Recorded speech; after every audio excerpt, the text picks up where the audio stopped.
So hello friends, welcome to channel Vigyan education में आप सभी का स्वागत है। और आज के इस वीडियो में देंगे दिल्ली सुल्तानेट 1, जो आपका पार्ट 2 है। क्या पार्ट 2 है। और हम इससे पिछले पार्ट 1 वीडियो में आप सबको बताए थे कि कुतुबुद्दीन ऐबक के बारे में, इल्तुतमिश के बारे में और रजिया सुल्तान के बारे में, इस तीनों के बारे में हम बता दिए थे। तो आज के इस वीडियो में हम जानेंगे कि नसीरुद्दीन मोहम्मद और गियासुद्दीन बलबन के बारे में जानेंगे। और उसके बाद हम स्लेव डायनेस्टी के बाद खिलजी डायनेस्टी पे चले आएंगे। तो चलिए इस वीडियो को बिना देर को स्टार्ट करते हैं। तो उससे पहले आपसे मेरे चैनल को सब्सक्राइब कर ले।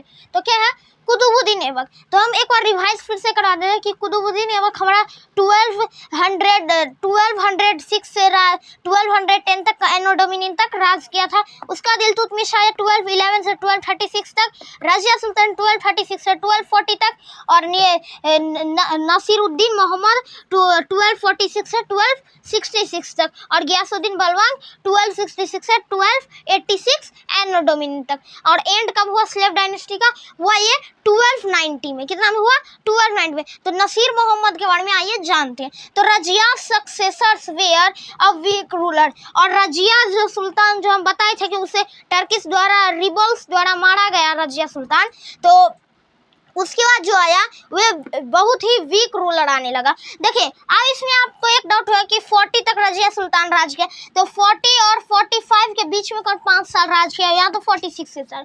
तो सबसे पहले आप सभी एक बात सुन लीजिए, टर्किश नॉवेल्स जो थे, यानी जैसे हम चालीसा बोलते हैं, तो ये कोई हनुमान चालीसा है, ये वाला चालीसा नहीं है, ये 40 यानी 40 आदमी के बीच में बन के बना है चालीसा। तो वो टर्किश नॉवेल्स जो 40 नॉवेल्स जो थे वो मिलकर रजिया सुल्तान को क्या किए? मार दिए। अब तो कोई राजा बनने के कोई मतलब राजा बन नहीं सकता था, तो इसलिए तब तक 5 साल जो था 1240 से लेकर 1245 तक कौन किया राज? Turkish novels. अब जब उसे संभाल नहीं पाया तो टर्किश नॉवेल्स में से एक आदमी को, यानी नसीरुद्दीन मोहम्मद को क्या किया? बना दिया राजा। कितना में बना दिया?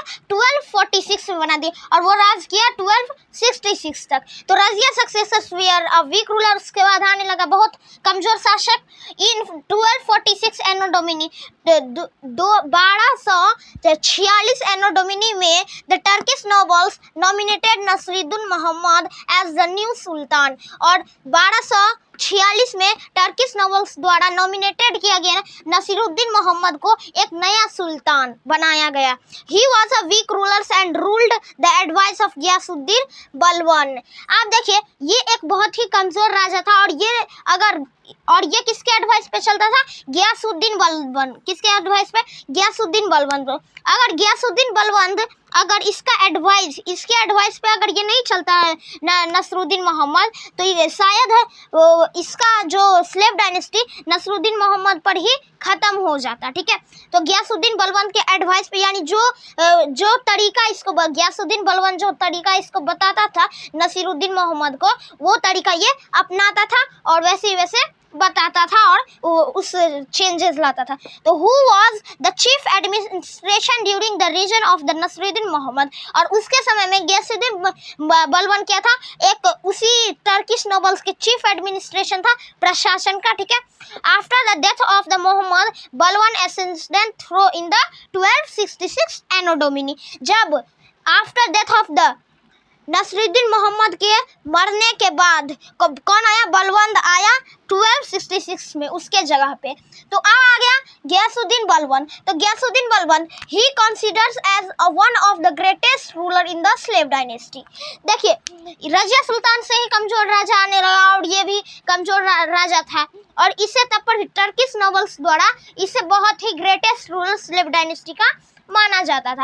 आफ्टर असेंडिंग द थ्रोन, उसके थ्रोन के बाद बलबन फेस्ड इज डिफिकल्ट। उसे बहुत ही गियासुद्दीन बलबन इसके मरने के बाद, इसको शासक बनने के बाद, यानी राजा बनने के बाद इसके फेस पे, यानी इसके जीवन में बहुत सारे कठिनाइयाँ आई। कौन आई? हिज ओन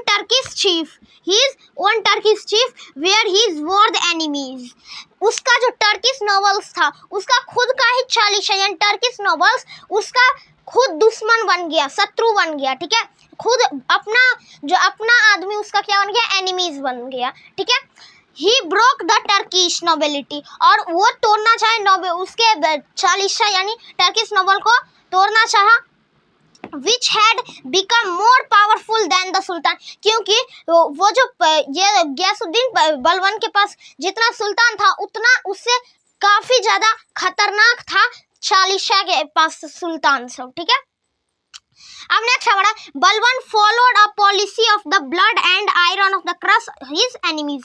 अब वो अपने शत्रु यानी दुश्मन को खत्म करने के लिए ब्लड एंड आयरन यानी बोलते हैं ना लोहे को लोहे ही काटता है, तो इसी प्रकार से वो ब्लड और आयरन अपनाया, रक्त और लोहे को अपनाया मारने के तरीके पे। ही बिलीव्ड इन डिवाइन पावर, और वो कौन सा पावर पे अपनाया? डिवाइन दिव्य पावर पे अपनाया of the king, so everybody of him away. He introduce the practice of सिजदा, ये सिजदा को इंट्रोड्यूस करवाया। And he crash the power of nobles, और इसका नोबेल्स जो था चालीसा जो टर्किश नोबेल्स वो क्या हो गया? खत्म हो गया। बलवान डाइड इन 1286, और वो 1286 में मर गया। He successor prove to be weak rulers, और बाद में जो मतलब इससे आगे का शासक जो बनता था ना स्लेव डायनेस्टी का, तो मतलब हम बताए थे कि डायनेस्टी यानी होता है पहले के लोग बोलते हैं डायनेस्टी चेन ऑफ फैमिली, यानी चेन ऑफ फैमिली यानी उसके पिता के बेटे के बेटे के बेटे ऐसे चलते जाता है। तो वो प्रूव्ड हुआ बाद में, यानी साबित हुआ, आगे सामने आया कि उसका जो सक्सेसर यानी उसका जो वारिस है वो क्या है? एकदम वीक रूलर्स है, बहुत ही कमजोर रूलर्स है, इसीलिए नहीं चला सकता है वो स्लेव डायनेस्टी को। And the slave dynasty come to an end in the 1290, और वो कब खत्म हो गया? 1290 में स्लेव डायनेस्टी खत्म हो गया। और न्यू डायनेस्टी खिलजी डायनेस्टी, और उसके बाद कौन डायनेस्टी कम आया कौन? खिलजी डायनेस्टी। तो खिलजी डायनेस्टी को हम देखेंगे पार्ट 3 के वीडियो में, और खिलजी डायनेस्टी का में कौन कौन राजा आया वो सब भी जानेंगे। तो आज के लिए इतना ही था, और एक ट्रिक हम आपसे को बताए थे कि कैसे डायनेस्टी का नाम हम यहाँ पे स्लेव ही डायनेस्टी लिखे, तो लेकिन हमें याद है स्लेव डायनेस्टी, उसके बाद खिलजी डायनेस्टी, उसके बाद तुगलक डायनेस्टी, उसके बाद है फिरोज, बहुत सा मतलब पूरा डायनेस्टी के नाम याद है, लेकिन वो ट्रिक एक हो है गुलाब खिले तो सांस लो। हम इसे पिछले वीडियो में भी पार्ट 1 में भी बताए थे कि ये ट्रिक है हमारा। देखिए इस ट्रिक से हम जल्दी सीख सकते हैं। तो गुलाब खिले तो सांस लो। अब देखिए जी से क्या होता है? गुलाम। क्या होता है? गुलाम।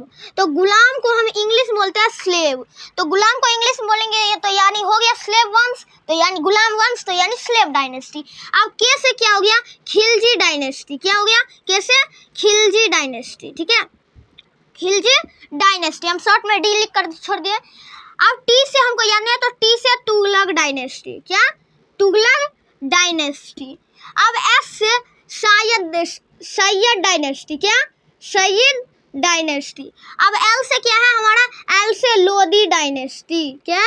एल से लोदी डायनेस्टी। तो यही सिंपल सा गुलाब खिले तो सांस लो, ये हमारा क्या है? ट्रिक है। और ये इस ट्रिक से हम पूरा डायनेस्टी का नाम यानी दिल्ली सल्तनत में जो हमारा पूरा डायनेस्टी हुआ था, कौन डायनेस्टी, उसके बाद फिर आया कौन उसके बाद।